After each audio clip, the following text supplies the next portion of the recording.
Hola, ¿cómo están? Estamos acá en un nuevo video para el canal y hoy les traigo la biografía de Francisca Carrasco Jiménez. Francisca no fue una mujer que se adecuó a su tiempo, sino que más bien hizo la diferencia en la batalla de Rivas. Francisca nace en Cartago el 8 de abril de 1816 en Cartago, Costa Rica, en el seno de una familia humilde.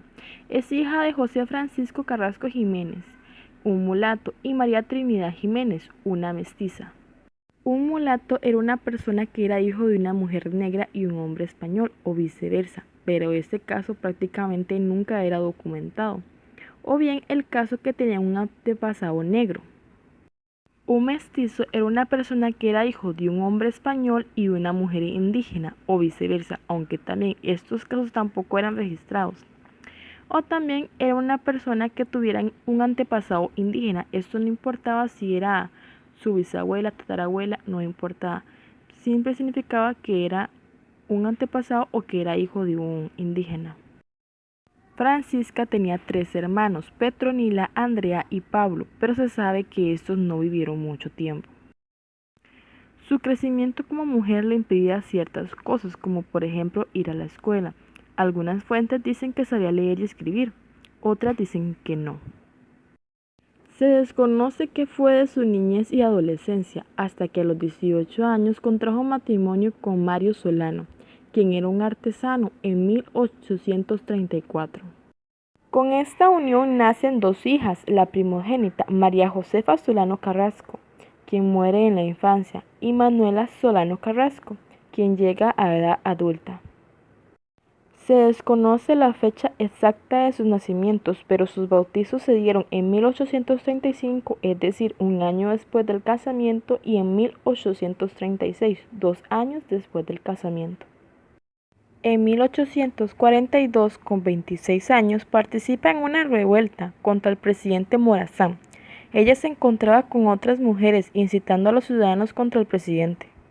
No me fue posible conseguir el año en que enviuda, ni tampoco el año en que contrae matrimonio con su segundo esposo, Espíritu Santo Espinosa, que también fue artesano y con el que no tuvo hijos.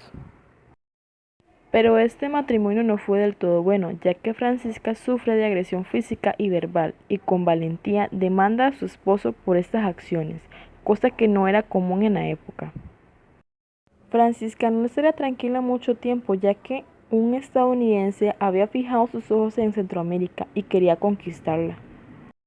Ese hombre sería William Walker. Walker primero obtiene Nicaragua, el vecino norte de Costa Rica, y su siguiente objetivo era Costa Rica.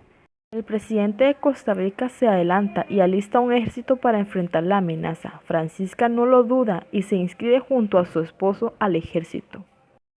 Sin embargo, a ella, por ser mujer, solamente se le asigna lavar, coser y cuidar a los heridos. Las tropas de Costa Rica recorrieron un gran camino hasta Rivas, Nicaragua. Ahí se encontraron a los filibusteros el 11 de abril, a pocos días después de que Francisca cumpliera años. Sin embargo, en ese momento no había nada que celebrar, estaban ante una gran batalla. La batalla de Rivas fue un conflicto muy duro para el bando costarricense, ya que tuvieron innumerables bajas. Estas principalmente por un cañón que fue arrebatado al bando de Costa Rica.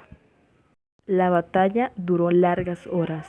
Francisca, al ver tantos muertos, tomó valor y agarró un fusil y disparó contra los filibusteros que tenían el cañón, siendo la única mujer que participó activamente en la campaña nacional. Joaquín Mora Porras, comandante del ejército de Costa Rica, refiere que fue Francisca la responsable de la recuperación del cañón, al abatir al jefe a cargo del arma de un disparo de fusil, provocando la desbandada de los filibusteros que lo defendían. Ese día Francisca pierde a su segundo esposo, ya que es mortalmente herido en el conflicto. Después del gane del bando de Costa Rica se produce una epidemia de cólera, donde Francisca ayuda a los enfermos. Después retornó a pie a Costa Rica al lado de José María Cañas, atendiendo a los enfermos y enterrando a los muertos. Después de que Costa Rica participara en más batallas, igual que se rindiera, el presidente Mora organizó un reconocimiento público para los oficiales del ejército, para reconocerlos y condecorarlos, y Francisca también recibió tal honor. En 1857 Francisca se casa por tercera vez con Gil Zúñiga, un militar que participó en la campaña nacional. Es posible que se conocieran de camino o en la misma batalla de Rivas. Después se retiró a San José, donde vivió hasta su vejez. Su tercer matrimonio no fue bueno, ya que se dice que Francisca también lo demandó por violencia, pero no se encuentran registros de esto. Al final del matrimonio, su tercer esposo tenía otra relación y ya no vivía con Francisca. En su vejez vivió en pobreza extrema. Se ve en la situación de pedirle una pensión al gobierno por su participación en la campaña nacional, la cual se le otorgó una pensión de 15 pesos al mes. Francisca Carrasco murió a las 8:30 p.m. del 31 de diciembre de 1890, a los 74 años. Tras su muerte se decretó duelo nacional y se le rindieron los honores correspondientes al grado de general de división.